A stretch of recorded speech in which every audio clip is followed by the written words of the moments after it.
Bonjour les amis, j'espère que vous allez bien. Moi en tout cas je suis en super forme pour faire cette vidéo. Je tiens à remercier l'ensemble des personnes qui ont participé au choix du thème de cette vidéo, donc sur comment réussir à s'endormir et avoir un sommeil réparateur. J'ai choisi de rajouter le sommeil réparateur parce que le sommeil est un pilier de la vie. Si on ne réussit pas à dormir, on n'arrive pas à être plein d'énergie, on n'arrive pas à fabriquer nos neurones, on n'arrive pas à fabriquer nos muscles. On se sent pas bien, on est tout le temps fatigué, on est déprimé. Alors que le fait de bien dormir permet d'avoir une résistance, d'affronter les épreuves de la vie, de croquer la vie à pleines dents et d'en profiter pleinement. Donc voilà, c'est pour ça que j'ai rajouté comment avoir un sommeil réparateur. Ce qui nous empêche de nous endormir, on va voir ça tout de suite, c'est notre activité cérébrale. Le soir, quand on se couche, on a le cerveau qui part dans tous les sens. On repense à ce qu'on a fait dans la journée, ce qu'on va devoir faire le lendemain, où on n'a pas été efficace, où on n'a pas fait des choses correctes dans la journée, on va avoir des remords. On va se repenser à tout ça le soir, c'est le moment du coucher, où il va y avoir une activité cérébrale qui va se passer entre la partie occipitale, l'arrière de la tête, et la partie frontale. Ce qui fait que ces deux zones, comme elles communiquent, il y a des ondes électriques qui passent et qui déclenchent le fonctionnement de l'ensemble des neurones, et ce qui va nous empêcher d'avoir justement le moment d'apaisement pour réussir à s'endormir. Donc je vais vous donner les petits outils pour réussir justement à calmer cette activité cérébrale afin que vous puissiez vous apaiser et réussir à vous endormir de façon efficace. Avant, on va revoir les petits conseils habituels, comment mettre en place un environnement favorable pour réussir à s'endormir. Déjà, une des habitudes à prendre avant une nuit où on sait que le lendemain, on va avoir des activités, qu'on va avoir besoin d'énergie, qu'on aura plein de choses à faire, on évite d'avoir un repas trop lourd. On sait très bien qu'un repas trop lourd a tendance à nous empêcher de nous endormir parce qu'on sent qu'on est barbouillé, qu'on n'est pas bien, et en plus on digère très mal durant la nuit. Donc, si on sait qu'on a un repas un peu plus important parce qu'on a des amis, qu'on a envie d'en profiter, mais qu'on a aussi le lendemain une grosse journée, qu'on aura besoin de notre énergie, donc d'avoir une bonne nuit, on essaye au maximum d'avancer le repas où on se dit tiens, une heure avant le moment du coucher, on arrête de manger, on arrête de boire trop et vous me comprenez. Après, on essaye aussi au maximum de baisser la lumière. C'est-à-dire, au lieu d'avoir les grosses lumières vives, vu les plafonniers, on passe sur des petites lampes, histoire de tamiser l'ambiance. En plus, ça peut être sympa le soir, avant d'aller se coucher avec son chéri, ou sa chérie, bien sûr, de baisser un peu les lumières pour créer une petite ambiance, c'est sympathique. On évite tout ce qui est écran, portable, lumière bleue, on sait tous les effets négatifs que ça peut avoir, justement, sur l'apaisement du fonctionnement du cerveau. Ensuite, on peut se faire un petit massage, histoire de reprendre, se détendre, se sentir bien. Lire un livre. Et pour avoir aussi une nuit super efficace, c'est de dormir dans le noir complet. Ok? Ça, c'est sur l'environnement, qu'est-ce qu'on essaie de mettre en place pour réussir à dormir de façon efficace. C'est ce qui permet aussi de faire la période où on se dit, dans une demi-heure, je vais aller au lit, je mets mon petit rituel en route. Comme ça, mon cerveau, lui, une fois qu'il a des rituels qui sont mis en place, sait ce qu'il doit faire. Il sait que, tiens, mon rituel d'endormissement se met en place. Dans une demi-heure, c'est le moment où je vais m'apaiser et je vais m'endormir. Alors, les outils pour réussir à éviter toute notre activité cérébrale. Ça va être déjà, pour commencer, noter toutes les choses importantes que l'on a fait, les bonnes choses qu'on a fait. On va noter sur une feuille 3 bonnes choses qu'on a fait, qu'on soit satisfait de nous parce qu'on les a fait et c'est très bien. Ça, c'est bon pour le mindset. Ça permet de dire je suis une bonne personne, j'avance et c'est très bien.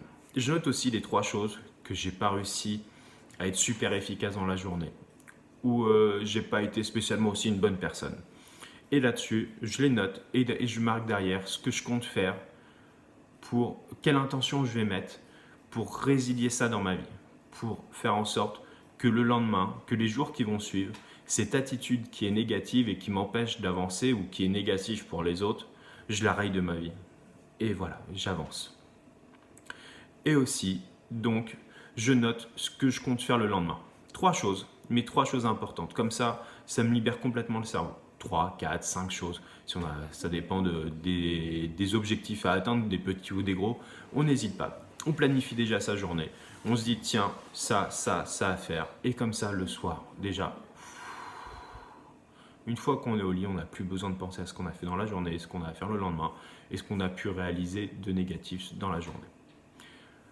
Maintenant, le but, c'est de reprendre vraiment le contrôle de notre cerveau. Pour réussir à reprendre le contrôle, le fil conducteur de notre cerveau, le truc le plus efficace que j'ai déjà utilisé pour moi, que j'ai utilisé pour mes proches, que j'ai utilisé pour des personnes que j'ai accompagnées, c'est faire des exercices de méditation. On va dire la méditation, c'est bon, on n'est pas des bouddhistes, on n'est pas tout ça.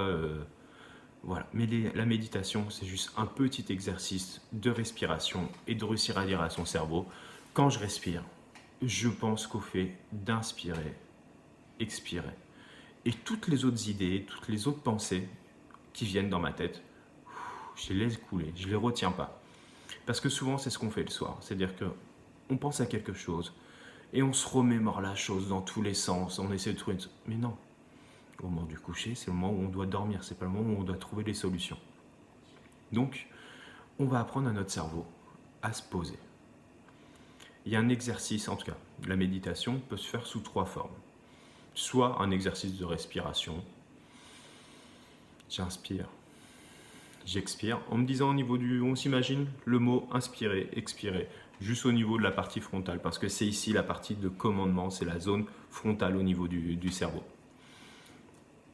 Après, il y en a aussi qui font du Tai Chi Jikong. J'essaye de dire le mieux possible. C'est des mouvements très lents, de travail aussi de respiration, de concentration. Le fait d'être présent sur ce qu'on fait et qu'on se concentre sur une seule chose.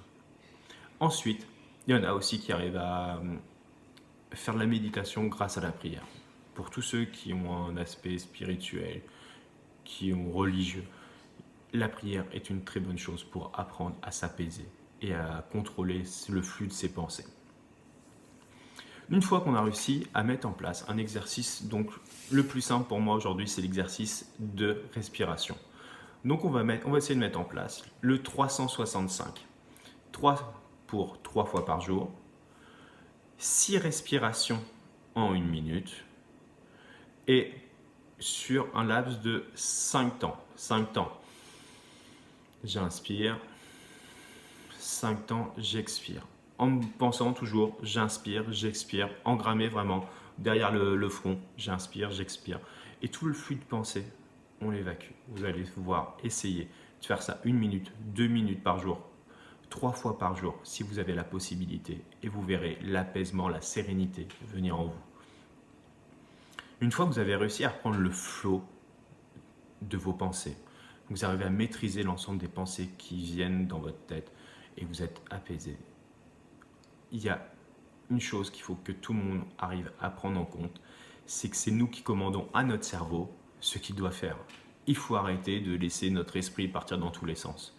C'est à nous de lui dire ce qu'il doit faire. Ça veut dire que là, au moment du coucher, au moment que je me mette dans le lit, je vais me répéter 7 fois la phrase pour réussir vraiment à l'engrammer en moi, pour réussir à la mettre en place et que mon cerveau comprenne ce qu'il a à faire. C'est je vais m'endormir profondément, je vais passer une très bonne nuit d'une seule traite et me réveiller en pleine forme, imaginons à 7 heures. Répétez-vous ça, cette phrase-là, tous les soirs, 7 fois, le temps que ça fonctionne. Pour des personnes, ça va fonctionner dès le premier soir. Si vous utilisez l'ensemble de ces outils, vous verrez tout de suite l'apaisement, le fait de vous endormir facilement le soir et de façon efficace. Pour d'autres personnes, ça peut mettre 1 mois, le temps de casser le schéma, les murs, les pensées, la façon de la construction cérébrale qui a été faite sur le fait d'aller s'endormir, d'aller se coucher. Après, un truc qui permet aussi surtout d'avoir une nuit bien réparatrice, c'est l'endormissement, mais savoir aussi ce qu'on va faire au réveil.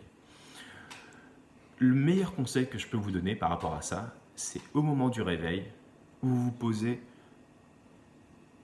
dans les 5 minutes 3 questions motivantes sur ce que va être votre journée. Qu'est-ce que je vais faire de ma journée? Où est-ce que je vais me challenger? Où est-ce que je vais avancer? Quels sont mes objectifs? Juste, mais après, même ça peut être aujourd'hui, je vais tondre la pelouse. Et comme ça, le soir, quand je vais me coucher, je dis ok, cool. J'avais un objectif, j'ai atteint mon objectif. Cool, j'ai fait le job. Ok. Ensuite, pour les personnes, donc vraiment, vous mettez la préparation au moment de s'endormir. au réveil, je me mets mon petit objectif, ce que je compte faire.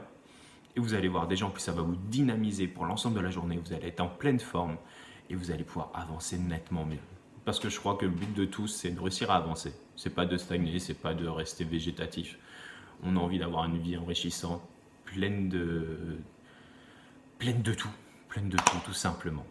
Donc, allez-y, essayez vraiment. Pour tous ceux qui ont des soucis à s'endormir ou qui se réveillent avec des difficultés, après manque d'énergie, manque d'envie, manque de tout ça, essayez ces petits outils. Après, ça marche pas, c'était gratuit. Au pire, ça vous a pris 5 minutes le soir, 5 minutes le lendemain matin, et on n'en parle plus. Au lieu de rester 3 quarts d'heure, 1 heure sur son portable. Après, je juge personne, chacun fait ce qu'il veut. Mais moi, je sais que ça m'a aidé à m'endormir. Ça a aidé mes proches, ça a aidé des personnes qui m'ont demandé tiens, comment je peux réussir à m'endormir.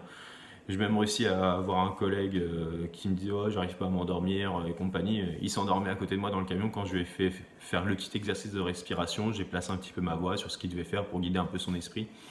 Et il s'endormait à côté de moi. Donc voilà. Après, il y a des personnes malgré tout ça qui n'arriveront pas à s'endormir. La seule médication que je peux vous dire que vous pouvez prendre sans avoir d'effet négatif sur vous, sur le fonctionnement de vos organes, sur le fonctionnement de vos neurones, c'est la mélatonine. Vous avez vraiment des soucis pour réussir à vous endormir, demandez à votre médecin de vous prescrire la mélatonine. Mélatonine, je vais réussir à le dire. Ouais, je vais y arriver. Vous avez vu, j'ai réussi. Mélatonine, je suis trop fort. Je suis content, c'est une victoire pour moi. Bon, mes amis, grâce à tout ça, vous êtes parés pour réussir à faire des superbes nuits. N'hésitez pas à me mettre en commentaire si les outils ont été utiles pour vous. Si tout ce que je vous ai donné, vous arrivez à le mettre en place. Après, je ne vous dis pas de tout mettre en place. C'est pour vraiment, là, le gros package, là, entre l'environnement, l'activité, les outils pour baisser l'activité cérébrale, donner ses instructions, le challenge le matin au réveil. Tout ça, c'est pour ceux qui ont vraiment beaucoup de mal à s'endormir. Il y en a beaucoup. Mais pour tous ceux qui ont juste les esprits qui tournent un peu trop le soir, essayez un ou deux petits trucs sans tout mettre le package en place. Et vous allez voir, vous allez y arriver. Moi, je sais que vous pouvez le faire. Donc voilà. Donc n'hésitez pas à vous marquer ce que vous avez mis en place. Quelles peuvent être aussi vos questions le matin pour réussir à vous motiver. Je compte sur vous, franchement. Moi, je sais que j'ai travaillé là-dessus pour vous. Donc, n'hésitez pas à me faire des petits retours sur ce que vous avez pensé de la vidéo, sur les apports que je vous ai faits. N'hésitez pas à me dire, vous surtout, comment vous vivez l'expérience après, comment vous vous mettez en place, comment tout ça. N'hésitez pas. Je vous souhaite à tous une très bonne nuit. Faites de beaux rêves et réveillez-vous en pleine forme pour avancer demain. Allez, ciao, bonne nuit à tous et à bientôt.